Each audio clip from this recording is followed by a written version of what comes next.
Last લેક્ચરમાં આપણે ચાર્લ્સનો નિયમ જોયો, બરાબર. ચાર્લ્સના નિયમ પરથી હવે આપણે એક એક્ઝામ્પલ જોઈએ કે 23.4 ડિગ્રી સેલ્સિયસ તાપમાને એક બલૂન છે, એટલે કે ફુગ્ગો છે, જે 2 લિટર વાયુથી ભરેલો છે. એટલે કે તાપમાન છે એ T1 જે છે કેટલું છે?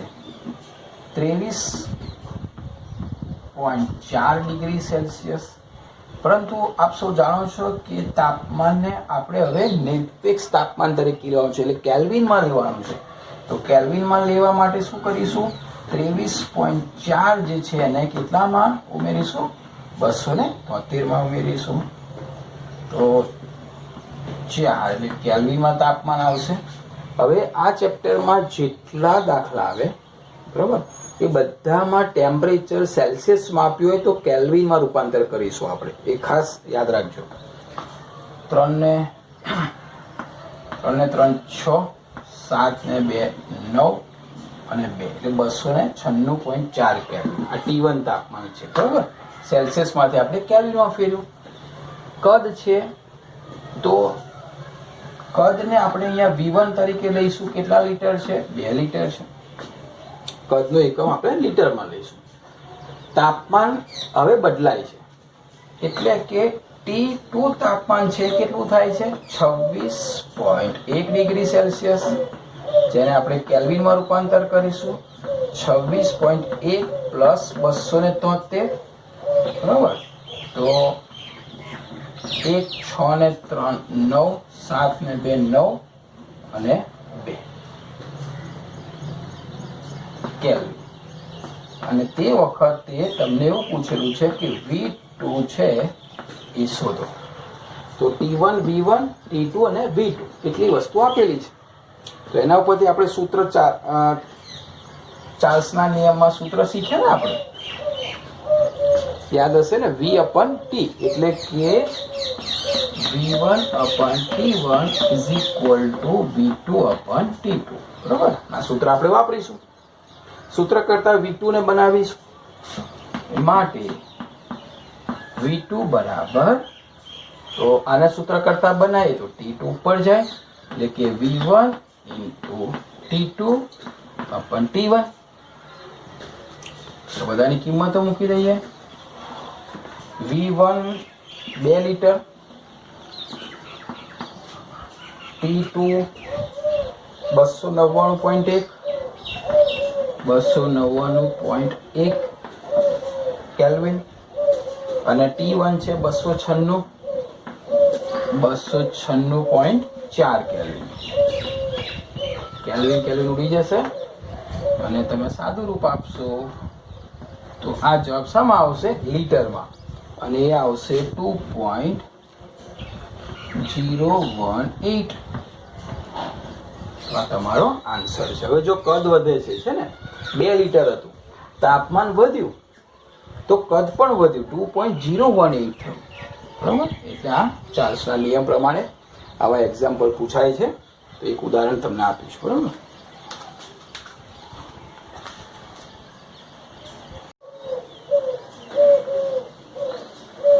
જો આપણે ત્રીજો નિયમ જોઈએ, વાયુનો ગેલ્યુસેકનો નિયમ.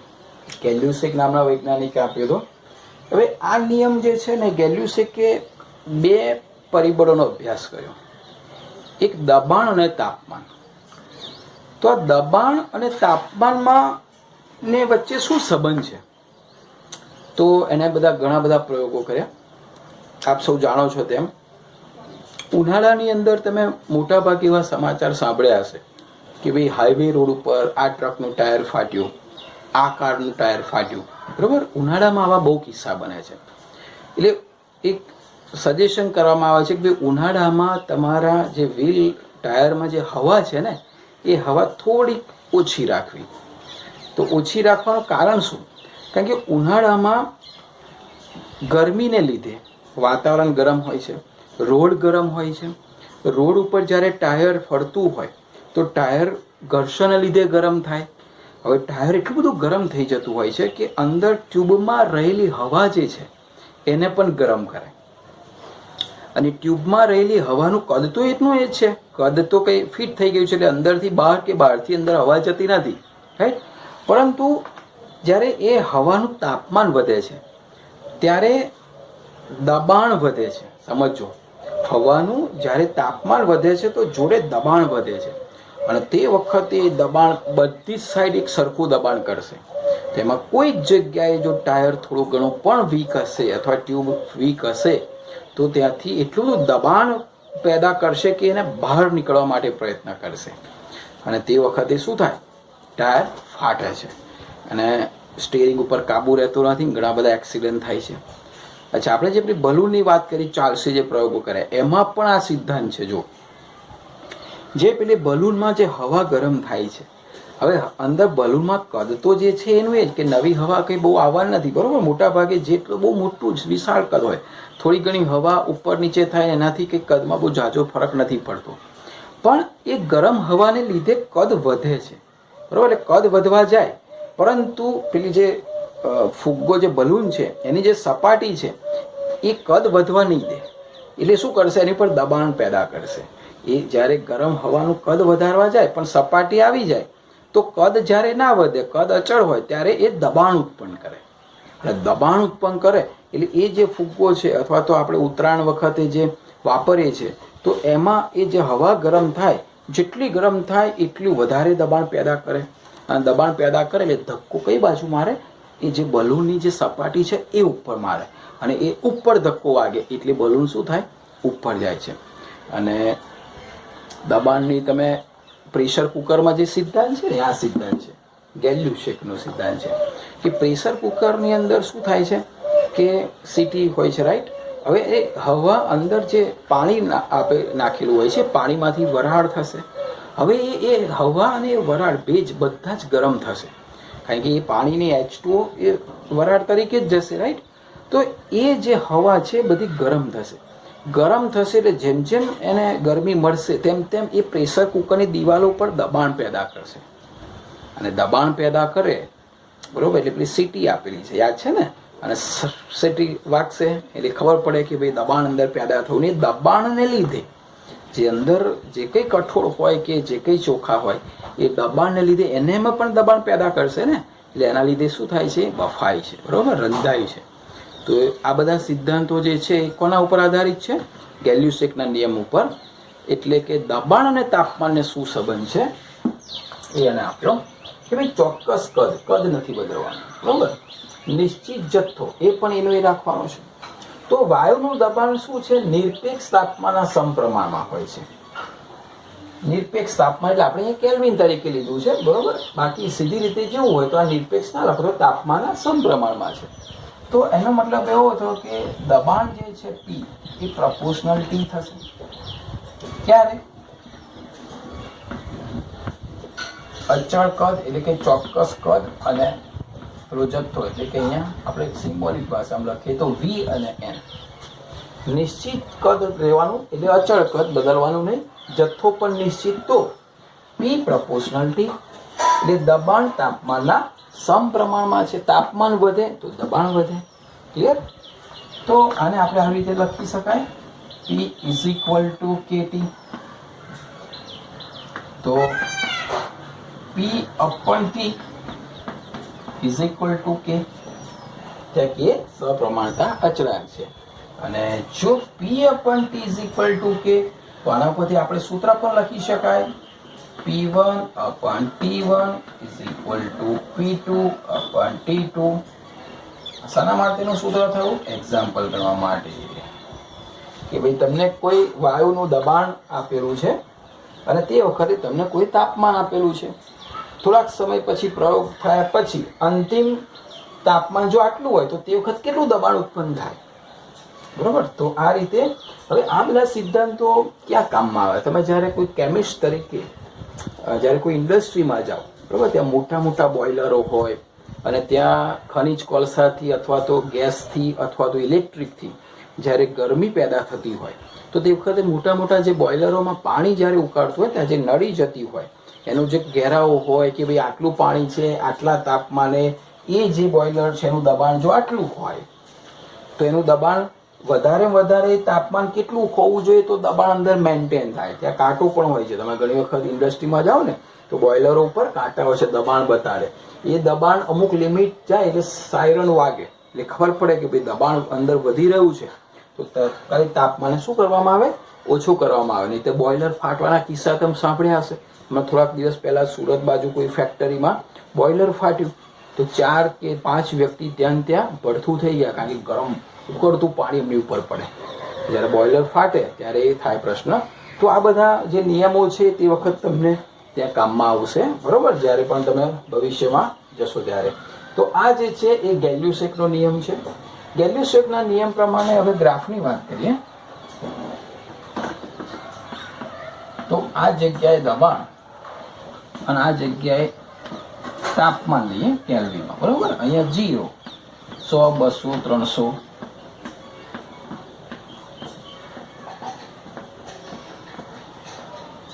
અને અહીંયા દબાણ આવશે.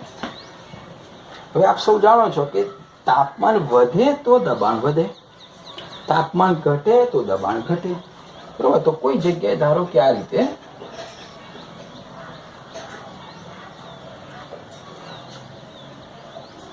અહીંયા ધારો કે દબાણ છે, હવે આપણે તાપમાન વધાર્યું તો આ રીતે વધશે, દબાણ વધશે, તાપમાન વધશે, બરોબર. ફરી એક આ જગ્યાએ છે તો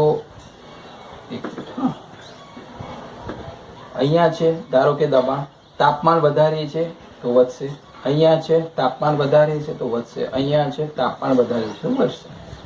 કદ અલગ અલગ હશે, બરોબર. તો અહીંયા જે કદ છે એ V1 હોય, અહીંયા કદ V2 હોય, અહીંયા કદ V3 હોય, અહીંયા કદ V4 હોય.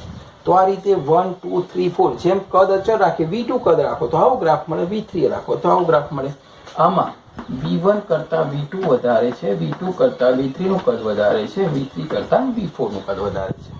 હવે આને આગળ તમે લઈ જાઓ તો આ ત્રુટક રેખાથી ઉગમ બિંદુમાં એટલે કે 0 કેલ્વિને ભેગા થાય, બરોબર. એટલે આપણને આવા ગ્રાફ મળે. તો આવા ગ્રાફ પણ પૂછાય છે. P વિરુદ્ધ T, P વિરુદ્ધ T એટલે કોણ? ગેલ્યુસેકનો નિયમ, બરોબર. ફરીથી યાદ કરી દો. નિશ્ચિત કદ હોય એટલે કે ચોક્કસ કદ હોય, નિશ્ચિત જથ્થો હોય, તે વખતે વાયુનું દબાણ નિરપેક્ષ તાપમાનના સમપ્રમાણમાં હોય છે. P = KT, T નીચે જાય, PT = K, તો કે P1/T1 = P2/T2. અને આ એનો ગ્રાફ છે. આ જે ગ્રાફ છે આઇસોકોર ગ્રાફથી ઓળખાય છે, બરાબર. એટલે એનો મતલબ આ જે કદ છે V એ અચળ હોય, બરાબર. V જ્યારે અચળ હોય ત્યારે ગ્રાફને આઇસોકોર તરીકે ઓળખવામાં આવે છે. અને આપણે આગળ શીખ્યા દબાણ અચળ હોય તો આઇસોબાર તરીકે ઓળખવામાં આવે છે. અને આગળ શીખ્યા સમતાપી તાપમાન અચળ હોય તો સમતાપી વક્ર કહેવામાં આવે છે. તો 2 માર્ક્સમાં ટૂંકમાં પૂછાય છે ગેલ્યુસેકનો નિયમ.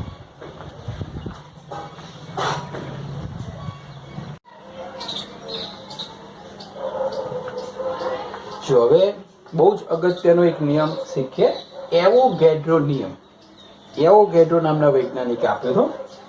એમણે એવું કહ્યું કે ભાઈ સમાન કદ ધરાવતા બધા જ વાયુઓ, સમજો, સમાન કદ ધરાવતા કોઈ પણ વાયુ હોય, એક પરમાણુય હોય, બરોબર, કે બહુ પરમાણુય હોય, સમાન તાપમાન અને સમાન દબાણ હોય. પરિસ્થિતિ યાદ રાખજો, તાપમાન પણ સરખું, દબાણ પણ સરખું, એટલે કે સમાન કદ, સમાન દબાણ, સમાન તાપમાન, સમાન સમાન સમાન યાદ રાખવાનું છે. સમાન કદ ધરાવતા બધા જ વાયુઓ સમાન તાપમાન અને સમાન દબાણની પરિસ્થિતિમાં સરખી સંખ્યાના અણુઓ ધરાવે છે, બરોબર. એટલે જનરલી આપણે એને આવી રીતે લખી શકીએ V∝N. આ જે સંબંધ છે ને એ કદ અને જથ્થાનો સંબંધ છે મિત્રો. આ કદ અને જથ્થો બતાડે છે. જો કદ અને જથ્થો એમને આપ સૌ જાણો છો, રાઈટ. તો એનો મતલબ એવો થયો કે V∝N. તો V = An. Clear? V = An. સપ્રમાણતા અચળાંક છે. ફરીથી સમજો, સમાન કદ, સમાન તાપમાન, સમાન દબાણ. તો આ જે સમાન કદમાં કોઈ પણ વાયુ હોય એમાં અણુઓ સરખી સંખ્યામાં જ હોય. હા, એટલે કે સમાન કદ, સમાન તાપમાન, સમાન દબાણ, સમાન સંખ્યા. ચાર વસ્તુ યાદ રાખીશું આપણે એટલે ક્લિયર થઈ જશે. બરોબર. અચ્છા, હવે આપ સૌ જાણો છો કે 1 મોલ તો કેટલી સંખ્યા? તો પહેલા ચેપ્ટરમાં શીખ્યા ને 6.022 into 10⁻23. 1 મોલમાં આટલી સંખ્યા હોય. બરોબર. હવે આ એનો મતલબ એવો થયો કે આ સિદ્ધાંત પ્રમાણે હું એસટીપી એ વાત કરું. એસટીપી એટલે કે સ્ટાન્ડર્ડ ટેમ્પરેચર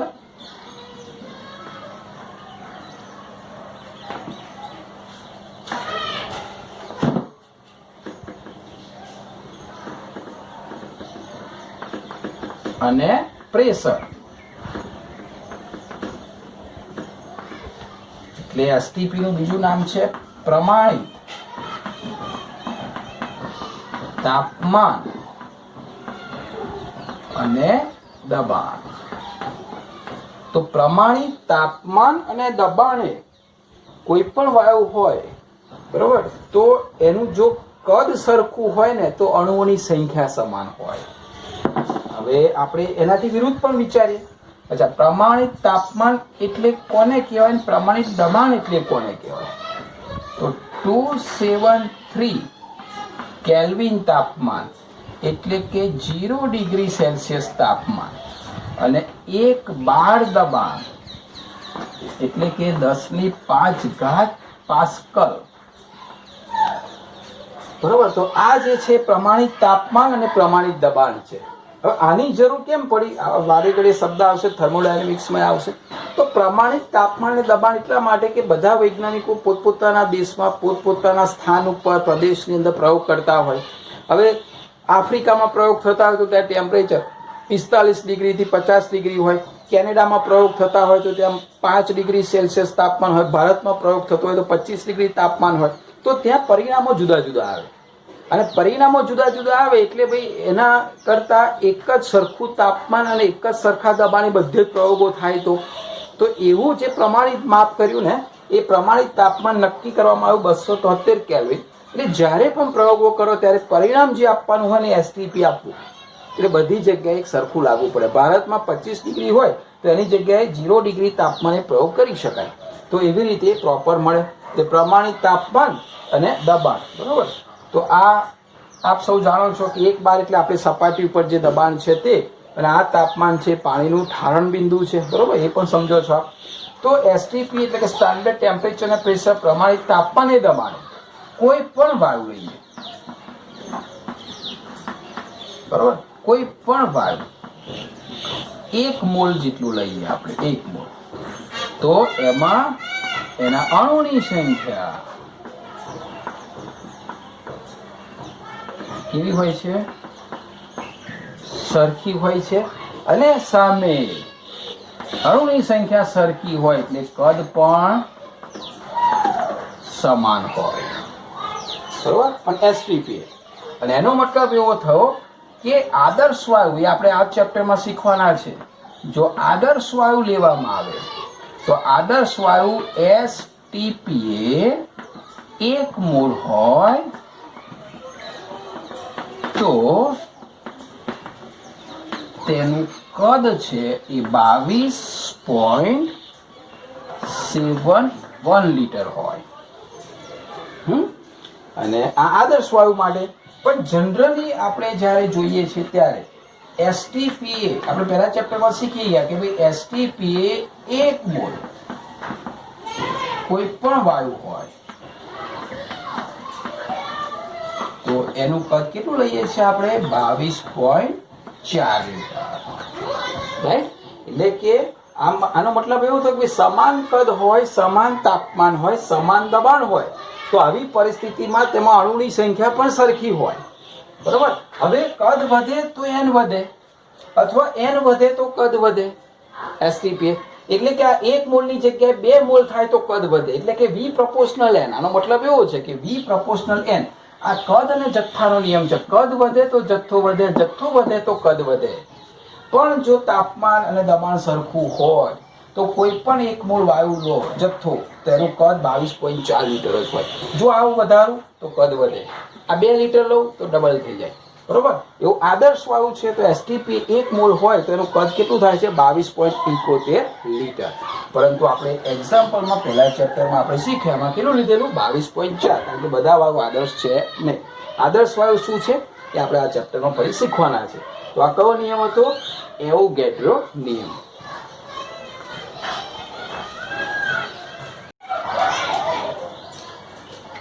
જો એવોગેડ્રો નિયમ જે છે એના ઉપરથી આપણે બીજો એક સંબંધ પણ મેળવીએ. હવે જનરલી કોઈ પણ વાયુ હોય એના મોલની સંખ્યા કેવી રીતે ગણીએ છીએ આપણે? પહેલા ચેપ્ટરમાં જોયું હતું કે મોલ બરાબર વચન ભાગ્યા આણ્વીય દળ, એટલે કે n = m/m. સ્મોલ m એ માસ બતાડે છે, કેપિટલ M એ મોલેક્યુલર વેઇટ એનો m છે. એટલે સ્મોલ m/m = n, એટલે મોલની સંખ્યા મળે. આપણે ફર્સ્ટ ચેપ્ટરમાં ડાયાગ્રામ દોરીને પણ સમજ્યા હતા. હવે સાથે સાથે આપણે એ પણ જાણીએ છીએ કે v જે છે હમણાં શીખ્યા, v પ્રપોર્શનલ n. હવે v પ્રપોર્શનલ n, તો n એટલે આપણે સૌ જાણીએ છીએ કે હમણાં એ પણ જોયું કે v =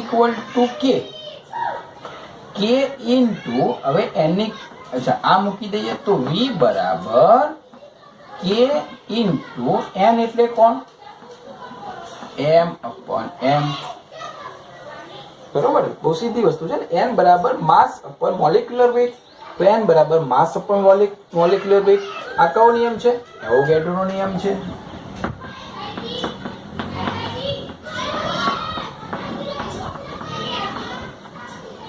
અચ્છા, હવે અહીંયા m ને આપણે અહીંયા લઈ દઈએ આ જગ્યાએ.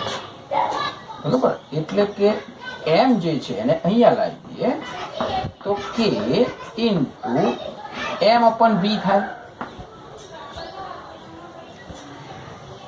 ઓળખો છો આને?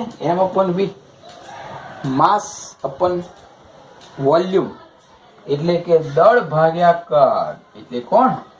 દળ ભાગ્યા કદ, એટલે કે ડેન્સિટી. એટલે m બરાબર kd. એનો મતલબ એવો થાય કે m પ્રપોર્શનલ d.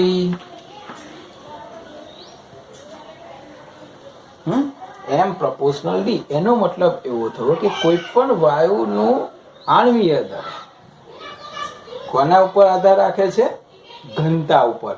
એટલે કે વાયુની ઘનતા, આનો મતલબ આવું સ્ટેટમેન્ટ થઈ શકે કે વાયુની ઘનતા શું છે? m એટલે આણ્વીય દળ. વાયુની ઘનતા તેના આણ્વીય દળને સમપ્રમાણમાં હોય છે. આવું સ્ટેટમેન્ટ થાય ને આના ઉપરથી, m પ્રપોર્શનલ d. તો m પ્રપોર્શનલ d નો મતલબ ઘનતા છે કોના સમપ્રમાણમાં થઈ? આણ્વીય દળને સમપ્રમાણ. જેમ આણ્વીય દળ વધે તેમ ઘનતા વધે, આણ્વીય દળ જેમ ઘટે તેમ ઘનતા ઘટે. બરોબર? તેના સમપ્રમાણમાં થઈ એટલે m પ્રપોર્શનલ d. હવે આપણે એક શબ્દ સાંભળીશું ડિટેલમાં, આદર્શ વાયુ. આદર્શ વાયુ એક કલ્પના છે. હા, આપણે જ્યારે ડિટેલમાં શીખીશું, બરોબર, 1-2 ટોપિક પછી ત્યારે ડિટેલમાં શીખીશું. પણ અત્યારે ખાલી એટલું યાદ રાખીએ ટોપિક પ્રમાણે કે ભાઈ આદર્શ વાયુ જે છે એ કોને ફોલો કરે તો આદર્શ વાયુ કહેવાય? તો બોયલના નિયમને,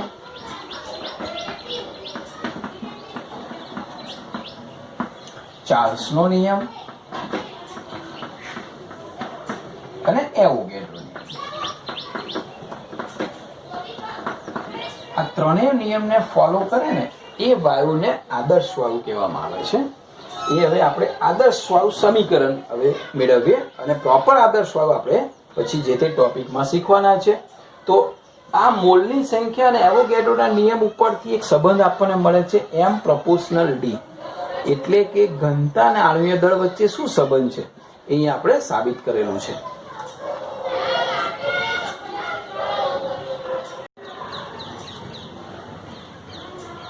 જો બહુ જ અગત્યનો એક ટોપિક શીખી રહ્યા છે, નાનો ટોપિક છે, આદર્શ વાયુ સમીકરણ.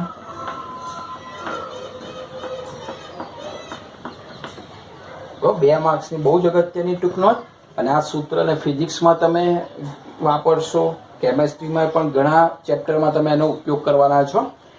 આદર્શ વાયુ સમીકરણ જે છે ને 3 નિયમો,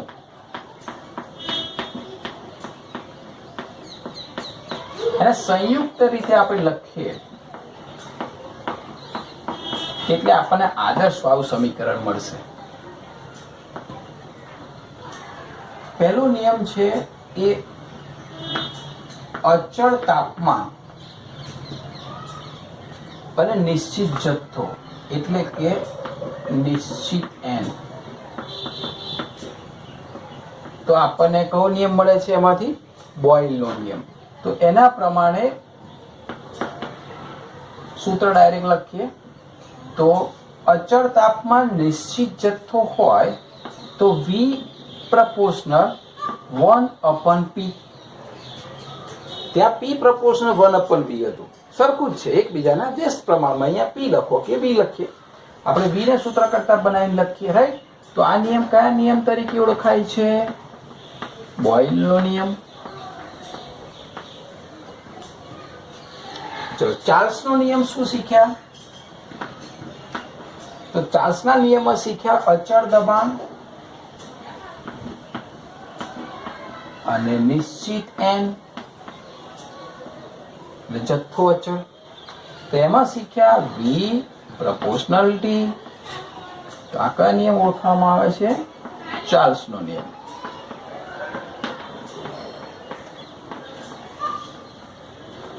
ચલો, એવોગેડ્રો નિયમમાં શું શીખ્યા? અચળ P અને T.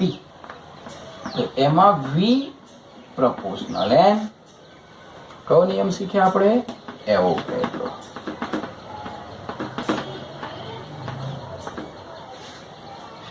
તો આ 3 જે નિયમો છે એ નિયમને આપણે સંયુક્ત રીતે લખીએ તો આવી રીતે લખાય V પ્રપોર્શનલ.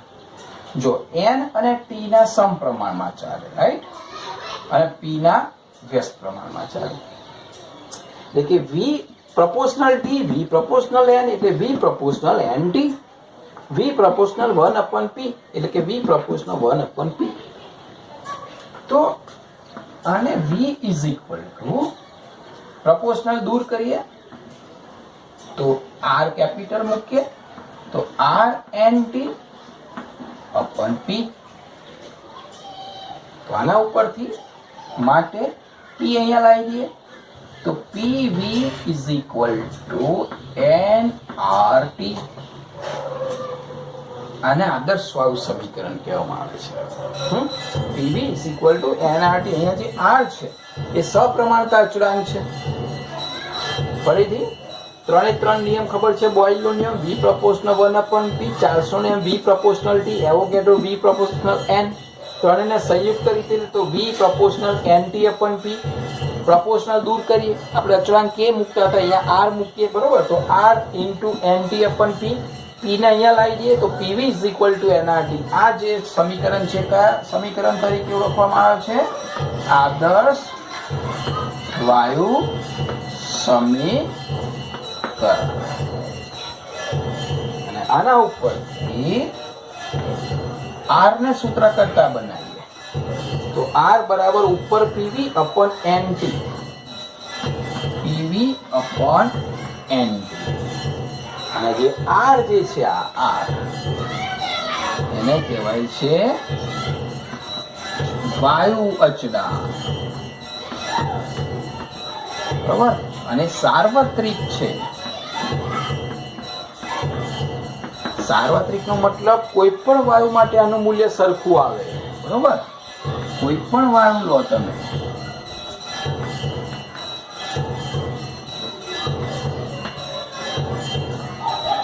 આરનું મૂલ્ય સમાન હોય કોઈ પણ વાયુ માટે, બરોબર. અને આને આદર્શ વાયુ સમીકરણ કહેવાય, અને આરને વાયુ અચળાંક કહેવાય, એટલે કે સપ્રમાણતા અચળાંક છે. અને દરેક વાયુ માટે આરનું મૂલ્ય કેવું હોય છે? સમાન હોય છે. હવે આરનું મૂલ્ય કેવી રીતે સાબિત કરવાનું, દાખલામાં કઈ રીતે લઈશું, એના એકમો કયા કયા છે આપણે ડિટેલમાં શીખીએ છીએ. એટલે આટલું આપણે તૈયાર કરી દઈએ. આદર્શ વાયુ સમીકરણ 2 માર્ક્સમાં ટૂંકમાં પૂછાય તો અહીંયાથી અહીંયા સુધી તમારે એને લખવાનું છે. હવે આજે જે ટૂંકનોટ ચાલી એક ગેલ્યુસેકનો નિયમ એ 2 માર્ક્સમાં બુક પ્રમાણે આલેખ સાથે થિયરીમાં લખવાનો છે. એના પછી એવોગેડ્રો નિયમ એ પણ 2 માર્ક્સમાં બુકમાં પ્રમાણે મુદ્દા વાઇઝ તમારે એને લખવાનો છે. બીજો 2 માર્ક્સનો પ્રશ્ન એસટીપી એટલે શું, તો સ્ટાન્ડર્ડ ટેમ્પરેચર અને પ્રેશર કેટલું હોય છે, બરાબર. અને આદર્શ વાયુનું તે વખતે કદ કેટલું હોય છે, એસટીપી આદર્શ વાયુનું કદ કેટલું, એ પણ બુકમાંથી તમે સરસ રીતે લખી શકશો. અને આગળનો પ્રશ્ન છે આદર્શ વાયુ સમીકરણ તારવો, એ પણ 2 માર્ક્સનો પ્રશ્ન પૂછાય છે. તો અહીંયા સુધી તમારે આ 3 થિયરી તમારી થિયરીની બુકની અંદર બુકના સહારે બુકનો આધાર લઈને તમારે એને લખવાની છે.